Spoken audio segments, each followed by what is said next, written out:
10 बज चुके हैं, बल्कि 10 का घंटा भी गुजर चुका है। तो आपको कोई इत्तला है कि कब तक पीडीएम वाले हुकूमत घर भेज रहे हैं सर? डॉक्टर साहब।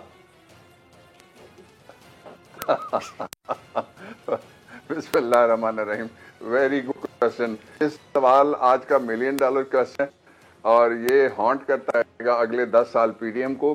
पीडीएम के साथ आपने जलसा देख लिया, आपने उनकी आनियां देख ली, आपने उनके आर या पार वो भी देखे फारूकी साहब, और आपने साथ देखा कि वो कह रहे थे सुनामी से बड़ा जलसा होगा। इंसानों का समंदर या सुनामी तो क्या, कोई छोटी सी लहर भी किसी जगह उठाने में वो नाकाम हो गए। 2 महीने की तैयारी थी, 2 हफ्ते के तरले थे, 2 हफ्ते की मिन्नतें थी, गैरत जगाने की, जागो पंजाब और तेरी पग नू लग गया दाग, ये सारा कहने के बावजूद लाहौर ने आज जो फैसला दिया है, वो फैसला अगर स्टैम्प सूरत में हो तो वो ये होगा, पीडीएम इज रिजेक्टेड। इसलिए जो आपने कहा कि बहुत अच्छा कहा कि वो कहते थे कि लाहौर के इस जलसे के बाद हुकूमत घर चली जाएगी, वो समझने से आ रही रहे कि पाकिस्तान के लोगों में वो शऊर है इस वक्त। आप जैसी नौजवान नस्ल की अक्सरियत है 65% पॉपुलेशन की, और वो अगर कोई गलत बात, आजकल कोई बुजुर्ग भी बहुत सीनियर आदमी बैठा हुआ कर रहा हो तो वो फौरन जाते हैं नेट पे और उसकी करेक्शन करने के काबिल हैं वो। इसलिए एक गलत उनका फैसला था, उसका गलत नतीजा उनको मिलना था, और उनकी प्लानिंग जो है वो भी 2 नुक्तों पे मुश्तमिल थी। एक ये है कि मोदी के बयानिए को यहाँ पे तरवीज देना, कोई बात उन्होंने नहीं उस करारदाद के बारे में, फारूकी साहब बहुत सीरियस बात मैं करने लगा हूँ, नहीं की जो करारदाद पास हुई अक़वाम मुत्तहिदा में पहली दफा इस्लामोफोबिया के खिलाफ। ये इतना बड़ा मसला है इस्लाम का, हुजूर मोहतरम सल्लल्लाहु अलैहि वसल्लम पर हमारी हजार जाने कुर्बान आपके हवाले से जो हर्जा सराइयाँ होती रहती हैं, उसका रास्ता रोकने के लिए ये पहला पत्थर एक इंटरनेशनल फोरम के अंदर से ये निकला है। तो इसलिए एक दूसरा ये कि कश्मीर के साथ पूरी उम्मत मुस्लिमा खड़ी होगी। हमें खुद आपने भी कहा, मैंने भी कहा, बाकी भी कहते रहे कि ओआईसी ने कुछ नहीं किया, ओआईसी ने सारे गिले धो दिए, उस पर बात नहीं करते। और फिर पाकिस्तान को सारी दुनिया इस वक्त कह रही है, सारे जितने भी इंटरनेशनल फोराज हैं वो कह रहे हैं नीचे से ऊपर तक कि पाकिस्तान की इकॉनमी चल नहीं रही, उठ नहीं रही, बल्कि दौड़ रही है। अल्लाह ताला की मेहरबानी है। तो ये 2 चीजों से लोगों को हटा के मौत के मुंह में अपने बच्चे बाहर छुपा के लोगों के बच्चों को भेजना चाहते थे, लोग समझ आ गई। अच्छा डॉक्टर साहब, इकोनॉमी पे मैं आपसे बाद में बात करूंगा। आपने एमएससी किया हुआ है इकोनॉमिक्स में, इसके ऊपर मैं बाद में बात करूंगा। आपने लॉ पढ़ा हुआ है, आपने कराची के अंदर प्रैक्टिस की, सारा मुझे पता है। लेकिन उससे पहले मुझे आपसे पूछना है, आप पंजाब यूनिवर्सिटी के भी पढ़े हुए हैं, आपसे मुझे पूछना है कि क्या अब पंजाब के लोगों ने, जिंदा दिलाने लाहौर ने मियां साहब के बयानिए को रिजेक्ट किया है, या जलसों में जा के वो इतना तंग आ चुके हैं कि अब उन्हें पता है कि इसका फायदा कोई नहीं होना, अब इसका रिजल्ट या नतीजा कुछ नहीं निकलना, ये सिर्फ लॉलीपॉप्स हैं? थोड़ा सा देख लीजिए कि इस जलसे की, आपकी इजाजत से मैं बोल के जरिए कौम के सामने केमिस्ट्री रखना चाहता हूँ। प्लीज। ये जो ग्रेटर इकबाल पार्क है, ये कई सौ कनाल की एक जगह थी जिसमें 67,000 लोग आते थे उस हिस्से में जिसमें जलसा होता था। और वो जब शहबाज शरीफ आए तो उन्होंने उसको काट पीट के और तरीके से रीऑर्गेनाइज किया, तो 50,000 की कैपेसिटी जो अंदाजे वहां की बल्दिया ने और दूसरों को लगाते थे वो थी। अब इन्होंने एक हिस्सा है जिसमें एक छोटी सी जलसी, एक कॉर्नर मीटिंग वो अरेंज की, और उसमें भी 10,000 के करीब कुर्सियां लगाई गई, और वो कुर्सियां भी ये नहीं भर सके। ये शहर वो है जिसकी आबादी सेंसस के मुताबिक 2.5 करोड़ के करीब है। 2.5 करोड़ में से कितने लोग निकले? फिर ये कहते थे कि 20 करोड़ लोगों का फैसला है कि जनाब हम नहीं रहने देंगे इस हुकूमत को। आप देख लीजिए कि 20 करोड़ लोगों में से कितने करोड़ निकले। अगर 1% हो तो मिलियन बनता है, अगर उसका भी हाफ आप कर लें तो 5 लाख बनता है।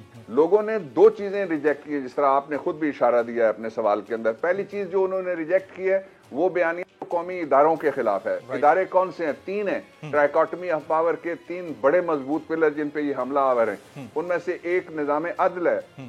क्यों निकाला से ये शुरू हुए थे और अब क्यों भागा? ताकि ये सारा जितना भी मलबा है, जहां किसी वक्त भी कोई मुकदमा इनका पकड़ा जाता है और ये जो निजाम अदल है उसके खिलाफ शिकायत नहीं करते, उसके खिलाफ ये बोलते हैं बाकायदा। दूसरा, पाकिस्तान की जो डिफेंस डिस्पेंसेशन है, अब आपने देखा कि जिस तरह यूरोपियन यूनियन से पकड़ा गया कि कितनी उन्होंने माउथ पीसेस जैली रखे हुए थे, वो माउथ पीसेस पाकिस्तान के अंदर भी मौजूद हैं जो उनके इनडायरेक्टली सपोर्ट करते हैं, टैसिट सपोर्ट करते हैं उसकी, और उनका बयानिया आगे बढ़ाते हैं और फौज पे हमलावर होते हैं जुबानी तौर पे, और फिर चांदमारी करते हैं पाकिस्तान की पार्लियामेंट के ऊपर। एग्जीक्यूटिव अथॉरिटी को 2 मिनट के लिए छोड़ दीजिए, आप तकरीरें देख लें मौलाना फजलुर रहमान की, आप तकरीरें देख लें शहबाज शरीफ साहब की, आप तकरीरें देख लें बिलावल साहब की, आसिफ साहब की और नवाज शरीफ साहब की।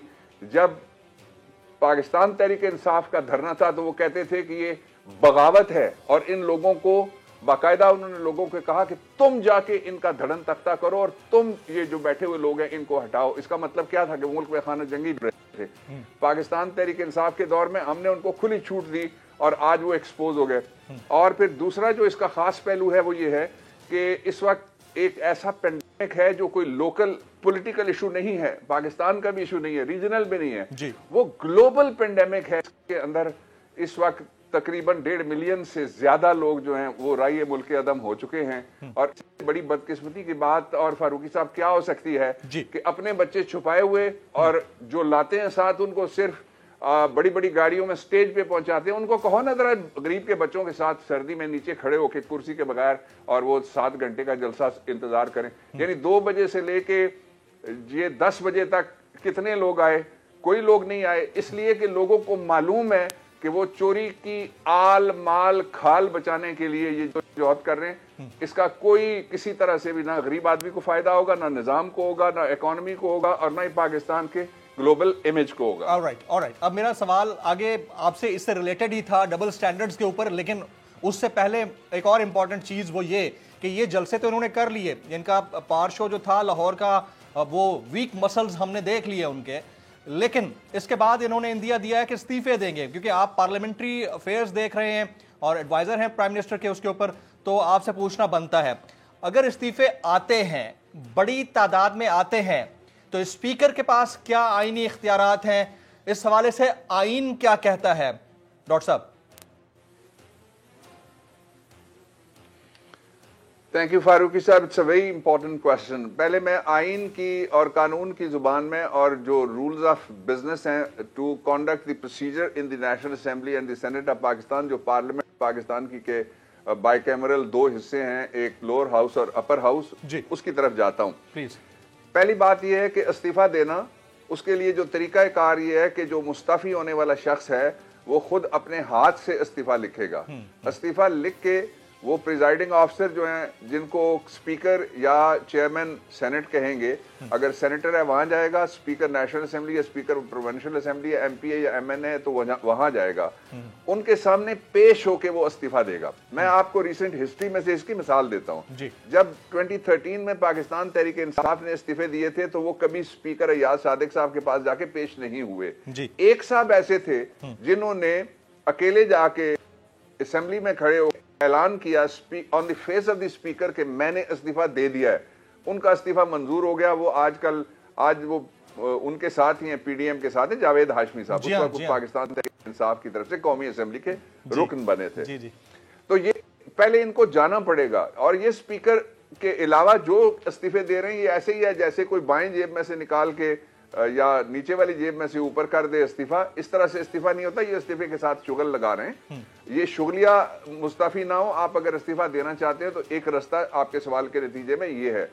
फिर आपने कहा कि स्पीकर के पास ऑप्शन क्या है। ऑप्शन ये है, any number of following vacancies in the parliament, any number, उसके ऊपर जो स्पीकर है वो जब सीट वेकेट होने का ऐलान करेंगे तो फौरी तौर पे वो इत्तला दी जाएगी in writing election commission of Pakistan को। इलेक्शन कमीशन ऑफ पाकिस्तान वो with in a certain period of time इंतजाम करके इलेक्शन की डेट का ऐलान करेंगे। पाकिस्तान की तारीख में जो 2008 वाली गवर्नमेंट थी उसमें एक वक्त में 21 सीटें खाली हो गई थी। इस वक्त सिंध असेंबली के अंदर 3 सीटें वो खाली हैं जिनके ऊपर इलेक्शन होने हैं। तो जो सीट भी खाली होगी उससे असेंबली नहीं खाली हो सकती। अब इसका एक सियासी कॉनोटेशन है लेकिन बात वो भी आईनी है। वो आप इजाजत दें मैं आपके सामने रखता हूं आपके नाज़रीन। प्लीज बिल्कुल बोलिए। वो ये है कि क्या کیا یہ گورنمنٹ توڑ سکتے ہیں؟ یعنی ان کا استعفا ہوگا گورنمنٹ ٹوٹے گی؟ آنسر از نو.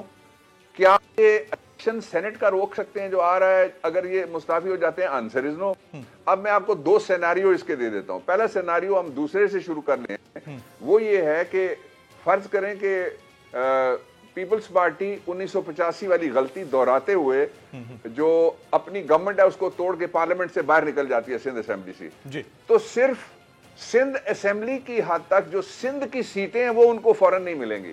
اس کے لیے پھر ایک کیئر ٹیکر سیٹ اپ وہاں پہ لگایا جائے گا, وہ الیکشن کرائے گا, اور الیکشن کرانے کے بعد پھر سینٹ میں جو سندھ کی سیٹیں ہیں وہ آ جائیں گی. اس سے سینٹ کے ڈپٹی چیئرمین کا اور سینٹ کے چیئرمین کا انتخاب نہیں رک سکتا, نہ ہی سینٹ کا انتخاب رک سکتا ہے. اس لیے کہ کانسٹیٹیوشن یہ کہتا ہے کہ جو سینیٹرز کا حلقہ انتخاب ہے وہ کانسٹیٹوئنسیز پروونشل ہیں. کے پی میں, بلوچستان کا بلوچستان میں, پنجاب کا پنجاب میں, اور سندھ کا سندھ میں. اور جو فیڈرل کیپٹل ہے اس کی جو کانسٹیٹوئنسی ہے سینیٹرز منتخب کرنے کے لیے 3, وہ ہے پاکستان کی قومی اسمبلی. تو اس لیے یہ دونوں کام نہیں ہو سکتے جو وہ سوچ بیٹھے ہوئے تھے. اچھا, پھر اگر یہ نہیں ہو سکتے تو وہ کیا فرق ڈال سکتے ہیں استعفے دے کے؟ وہ ایک ہی فرق ڈالنا چاہتے ہیں کہ کسی طریقے سے ان کو وہ 34 نکات پر مبنی این آر او جو وہ مانگ رہے تھے, اور ہمیں انہوں نے ایک میٹنگ میں پکڑا تھا اس طرح کا ایک بڑا سا بنڈل, اور اس میں کہا تھا جب یہ وہ سارے لکھے ہوئے ہیں, اور وہ اسپیکر ہاؤس میں میٹنگ تھی اسلام آباد کے اندر, اس کو عمران خان نے نہیں ماننا کبھی کسی صورت میں بھی.